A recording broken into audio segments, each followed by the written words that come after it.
తూర్పు గోదావరి జిల్లాలోని 6 రోజులుగా పెద్ద పులి సంచరిస్తూ పంజా విసురుతుంది. రోజుకొక్కొక్క ఏరియాలో ప్రజలను భయభ్రాంతులకు గురి చేస్తుంది. కోర్నాపురంలోని ఓ పాడుబడిన ఇంట్లో నుంచి పులి గాండ్రింపులు వినిపించాయి. ఆ ఇంట్లోకి వెళ్లి పులి చేరిందని గుర్తించిన స్థానికులు వెంటనే అధికారులకు సమాచారం అందించారు. దీంతో అటవీశాఖ అధికారులు భద్రతా చర్యలు చేపట్టారు.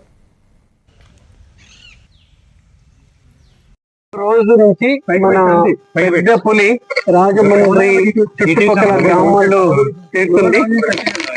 మనము ఆ పెద్ద పులిని మనము ప్రతిరోజు మానిటర్ చేయడం జరుగుతుంది. డ్రోన్ ద్వారా మన కెమెరా ట్రాప్ ద్వారా మానిటరింగ్ చేయడం జరుగుతుంది. ఆ పెద్ద పులి సుమారుగా 3 సంవత్సరాల వయసు ఉంటుంది.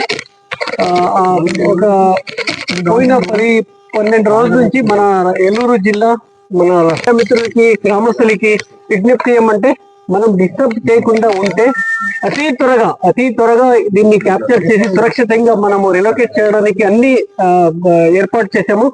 ఈ రోజు పూనా నుంచి ఒక టీం కూడా వచ్చింది. అతి త్వరగా 15-20 నిమిషాలు ఇక్కడ చేరుకుంటుంది. కానీ మనం మనము మన గ్రామస్తులు కానీ మిగతా చుట్టుపక్కల ఉన్న విలేజెస్ రాకుండా మనకు సహకరిస్తే అతి త్వరగా దీన్ని సురక్షితంగా మనం క్యాప్చర్ చేసి రిలొకేషన్ చేస్తాము. తర్వాత అన్ని రకాల టెక్నాలజీ కూడా ఏం అవసరం